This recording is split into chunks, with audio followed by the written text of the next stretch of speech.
नमस्ते बच्चों, कैसे हैं आप? आशा है आप स्वस्थ होंगे।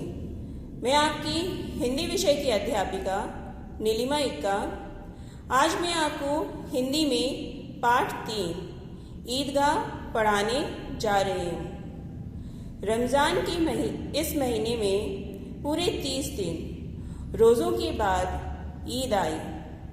कितना मनोहर और सुहावना प्रभात है। वृक्षों में कुछ अजीब हरियाली है, खेतों में कुछ अजीब रौनक है, आसमान पर कुछ अजीब लालिमा है। आज का सूरज देखो, कितना प्यारा, कितना शीतल, मानो संसार को ईद की बधाई दे रहा हो। गांव में कितनी हलचल है। ईदगाह जाने की तैयारियां हो रही हैं। बच्चे सबसे अधिक प्रसन्न हैं। सभी बच्चों की तरह हमीद भी प्रसन्न है। वह 4-5 साल का दुबला पतला लड़का है, जिसके माता पिता का कुछ वर्ष पहले देहांत हो गया। हमीद अब अपनी बूढ़ी दादी अमीना की गोद में सोता है। अमीना का मन आज उदास है, ये सोचकर कि गांव के बच्चे अपने अपने पिता के साथ ईदगाह जा रहे हैं, लेकिन हामिद का अमीना बूढ़ी दादी के अलावा है ही कौन। उसे अकेले मेले में कैसे जाने दूं? उस भीड़ भाड़ में कहीं हामिद खो जाए तो क्या होगा? नन्ही सी जान है, 3 कोस पैदल कैसे चलेगा? पैरों में छाले पड़ जाएंगे। पर हामिद के उत्साह का क्या करूं? अधिक पैसे भी पास नहीं है। क्या कुछ करके वह कुल 3 पैसे हामिद को देने के लिए जुटा पाई है। हामिद भीतर जाकर कहता है, तुम डरना नहीं अम्मा, मैं जल्दी ही आ जाऊंगा। गांव के अन्य बच्चों के साथ हामिद भी मेला देखने चल दिया। कभी सबके सब दौड़कर आगे निकल जाते, कभी किसी पेड़ के नीचे खड़े होकर साथ वालों की प्रतीक्षा करते। अचानक ईदगाह पर दृष्टि पड़ी। ऊपर इमली के घने वृक्षों की छाया है, नीचे पक्का फर्श है जिस पर बिछियात हो रही है। रोजेदारों की पंक्तियां एक के पीछे एक न जाने कहाँ तक चली गई है। ये दृश्य ऐसा लग रहा था मानो भातृत्व भाव का एक सूत्र इन समस्त आत्माओं को एक लड़ी में पिरोए हो। सबने मिलकर एक साथ नमाज पढ़ी। लोग आपस में एक दूसरे से गले मिले। बूढ़े बच्चे सभी मग्न हैं। उधर दुकानों की कतारें लगी हैं। तरह तरह के खिलौने हैं। मिठाई और खिलौनों की दुकानों पर बच्चों ने धावा बोल दिया। महमूद सिपाही लेता है, मोहसिन किश्ती लेता है, अनवर मिट्टी का हाथी लेता है। सब खिलौने 2-2 पैसे के हैं।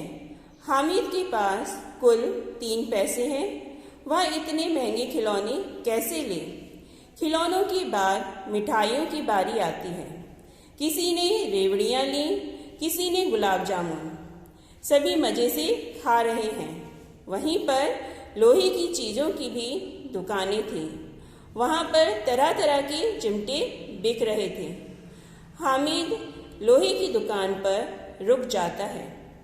उसे ख्याल आया, दादी के पास चिमटा नहीं है।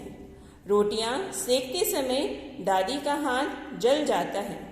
अगर वह चिमटा दादी को लेकर जाकर दे दे तो वे कितनी खुश होंगी। फिर उनकी उंगलियां कभी ना जलेंगी। खिलौनों से क्या फ़ायदा? जरा देर की तो खुशी होती है, लेकिन फिर तो कोई उनकी ओर आंख उठाकर भी नहीं देखता। कई तो घर पहुंचते पहुंचते ही टूट फूट कर बराबर हो जाएंगे। मन को समझाते हुए हमीद ने दुकानदार से पूछा, यह चिमटा कितने का है? दुकानदार ने 5 पैसे बताए। दाम सुनकर हामिद का दिल बैठ गया। हामिद ने धीरे से कहा, ठीक ठाक बताओ, 3 पैसे में दोगे? दुकानदार ने कहा, ठीक है, ले लो।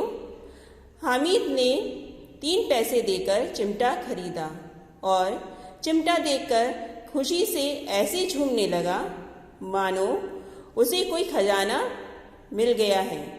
हामिद झूमता हुआ अपने घर पहुंचा।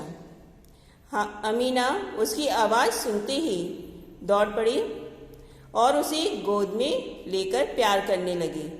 सहसा हामिद के हाथ में चिमटा देखकर वह चौंक गई। यह चिमटा कहाँ से लाया? मैंने खरीदा है। कितने पैसे में? 3 पैसे में। अमीना दादी बोली, दोपहर हो गई, ना कुछ खाया ना पिया, 3 ही पैसे थे, उनका भी चिमटा खरीद लाया। हामिद बोला, रोटियां सेकते समय आपकी उंगलियां तवे से जल जाती थी, इसलिए मैंने चिमटा खरीद लिया। दूसरों को खिलौने लेते और मिठाइयाँ खाते देखकर उसका मन कितना ललचाया होगा, लेकिन इसे वहाँ भी अपनी बुढ़िया दादी का इतना ध्यान रहा। यह सब सोचते हुए अमीना गदगद हो गई और हामिद के त्याग को देखकर उसकी आंखों से आंसू बहने लगे। अमीना हामिद को गले से लगाते हुए दुआ देती है, हमेशा खुश रहो, दीर्घ आयु रहो। बच्चों, इस कहानी से हमें यह शिक्षा मिलती है, हमारे पास जितना है हम उसी में खुश रहें। अच्छा बच्चों, आपको इससे संबंधित कार्य भेजा जा चुका है, आप उसे अपनी अभ्यास पुस्तिका में लिखिए और याद भी कीजिए। अच्छा बच्चों, धन्यवाद। घर पर रहिए, सुरक्षित रहिए।